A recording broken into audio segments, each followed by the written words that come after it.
Welcome back to Online Darts, everyone. We are here in Saudi Arabia for the Saudi Darts Masters, and we are joined by the one and only Mark Webster. Webby, it's been a while since we've done something. We finally made diaries collide and dates work. By the time this goes out, it will be after, obviously, but enjoying it? Yeah, it's been different. I'll say that. I thought that the dart's been a pretty good standard, not just in here, but in Bahrain as well. And I always say it's a pretty good time for the players to sort of get back to playing. You want a break, but if you've had a rough World Championship, you want to start playing again. If you had a good World Championship, you want to carry on. There's objectives for them all, but yeah, it's been good. It's been a while since we've caught up, so let's go back to the World Championships.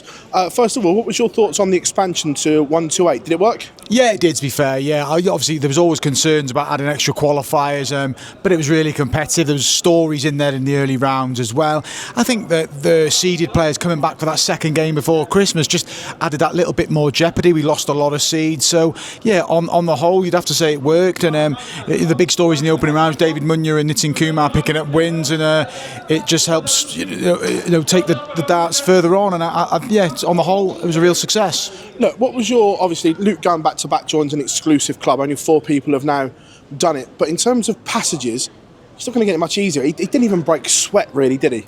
No, you'd have to say, but that's down to him playing well. He's the number 1 seed, so generally his draw is going to be more favourable.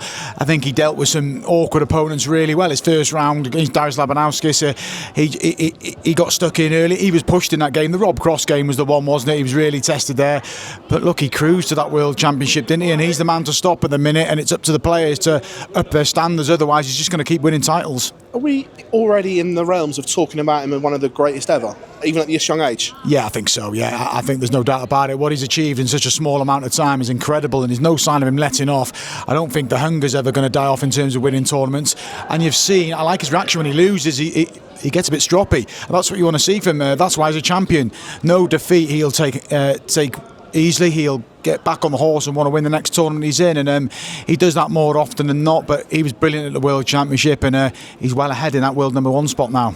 Some surprising good runs at the World Championship. Did you see that coming from Gary Anderson? It was almost vintage Gary in spells. Yeah, I wasn't gobsmacked that Gary got to the semi-finals. I think he's still got it. He's still hungry. He uses different things to motivate himself. But yeah, look, it worked, and he was really good in that semi-final. He just came up against an inspired Jan van Veen. But yeah, I think he's sort of flipped everything, hasn't he? He's more focused on sort of the ranking events now, the European tours and the floor events.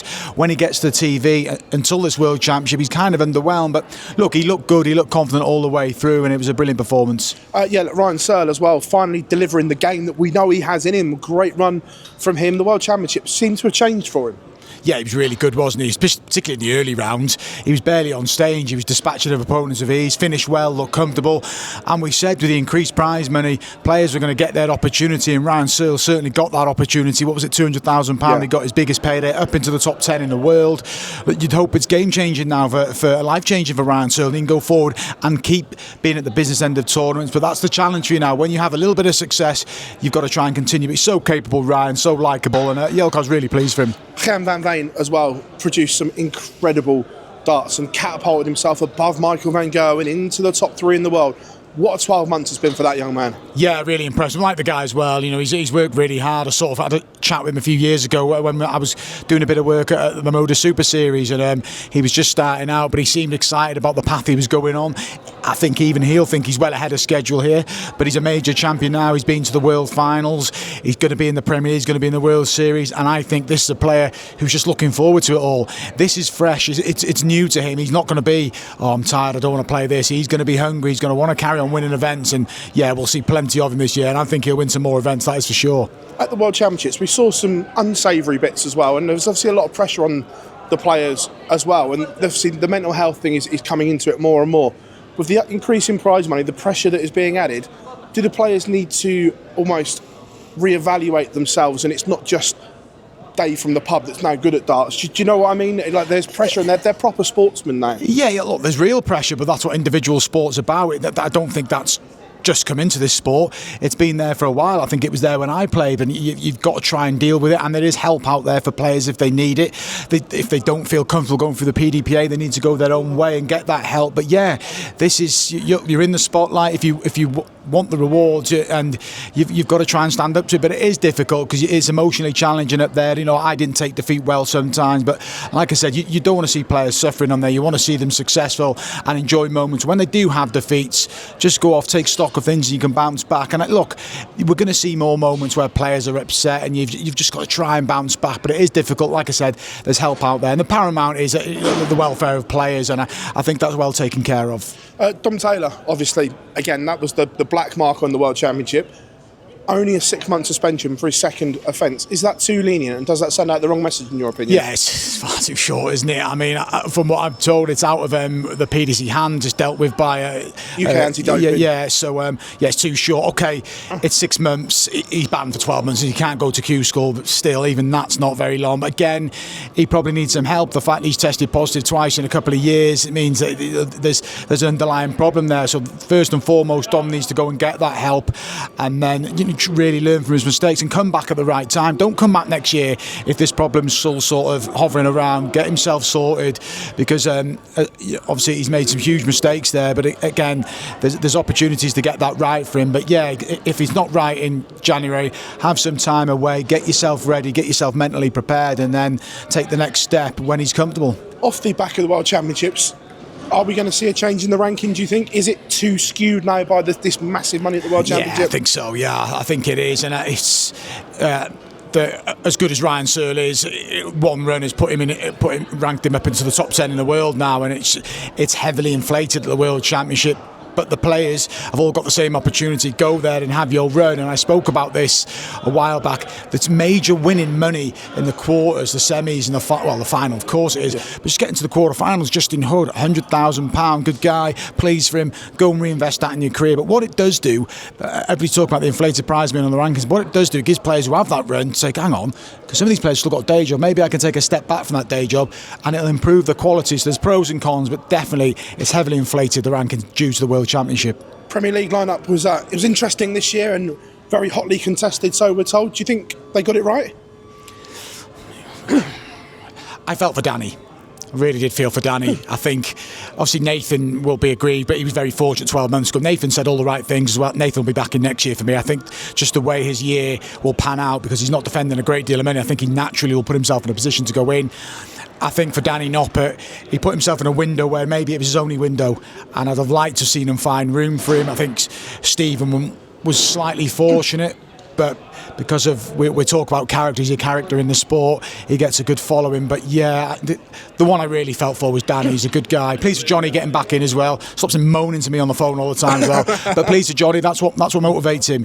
He's motivated by being in the Premier League. It's his favourite event. He loves the challenge of playing week in, week out. I'm glad he got back in. But yeah, it's going to be a good Premier League lineup. There'll be weeks where you think someone's going to dominate, but there'll be a lot of chopping and changing. But yeah, it'll be good for him, I'm sure. For you, was it a straight shootout between Noppert and Bunting then? For that last place, considering the other 7, right, it was just that one spot for you? I mean, I don't know. I feel Bunting would have been the last man in for me if I was picking it. That's what I mean. In your opinion, if you give me those 8 names, Bunting was my last pick. But again, he's a quality player, Stephen. Yeah. Maybe at the back end of the year, he was underperforming because it was in the back of his mind, and then he's thinking, I need to get in. But yeah, I imagine it was an agonising wait for him. But he gets his chance. Got to run with it now. We really underwhelmed in the Premier League last year, Stephen. Played okay. But timing, when you have that bad game, you've got to try and find a way to win it. Stephen didn't do that enough, but he's learned from that now, and you'd expect him to put up a lot more resistance this year. Some exciting news for yourself as well, part of the all-new ITV lineup that's been announced. I know you did it anyway. You and Mace obviously then joining up with the new one. It's an exciting lineup for the ITV stuff. Yeah, it was. You just go with it, don't you? I was offered the work, and I'm obviously going to take it. It was. You take some cash. Yeah. I'm not going to say no. Don't worry about that. But yeah, do you know what? It'll be something different. It'll have its critics. I think it's probably already had a few critics, and people don't like change. But look, with some experienced people in there, we've got a new host as well. I've spoken to him briefly, Peter. I think he's excited about what's going forward, and it'll be a little bit fresh, it'll be a little bit different, it will divide opinion, but look, I'm sure it'll be a success. What are you expecting from 2026? More wins for Luke Littler, I think. He's that good. Jan van Veen to keep developing as a player. I'm expecting responses from Michael van Gerwen and Luke Humphries. Michael there's always pressure on him, and it's because, not if he doesn't feel or not, that is, I always expect from Michael because of how good I know he is. So I hope to see him win major titles again. For Luke Humphries, we're talking about him in a little bit of a crisis, world number 2, but because he's a multiple major winner, I still expect him to be in the window. But players breaking through as well. I'll keep an eye on Charlie Manby. I like the way he played. Everybody will scrutinise. Oh, it was only 90 plus averages, but he found a way to win. I think sometimes young players, they can be explosive, but you've got to have that bit of grit and determination. I like that from Charlie. I enjoyed watching him play, so I'll keep an eye on him. But look, it'll be an exciting year, that is for sure. Well, on Michael, obviously the win in Bahrain, as we're recording this, we don't know who's going to win in Saudi, so by the time this goes out, he may have gone back-to-back, he may not. Was that an important win for him, confidence-wise, early in this year? Yeah, it was for me. I've harped on a lot in the broadcast about his finishing. The finishing's been really good. There was a bit of a dodgy few legs in his Gerwen pride, but generally he's getting opportunities and he can take them. So if that power scoring element of your game is letting you down, if you know you can finish at the rate he's finishing, it should piece all together. But yeah, you win early in the year, it gives you that bit of a spring in your step. If you keep waiting into April, May, and you haven't really had a run, you start thinking, oh, the year's getting away from me. To start with a bang for Michael was really important. I liked his demeanour in Bahrain as well. He can mess about, chat to me in the back room. He was very, all right, Webby, and just getting on with it. And yeah, it showed in his performance, and he was the right winner in Bahrain. He's defending, as you say, a lot of money. I think it's £477,000, 70% of all his ranking money. Would it be unthinkable to see Michael van Gerwen outside the top 16? Yeah, it would. But this is the way it goes, isn't it? It's look where Peter Wright is now. Look where Michael Smith is now. We wouldn't have thought that a couple of years ago. But the sport waits for no one, and there's always that chopping and changing. Obviously, what's useful, but it's the same for every player. Next week, the World Masters, it's free money in the sense that it wasn't ranked 2 years ago. So if results go your way and players around you don't pick up, that can be a bit of a cushion.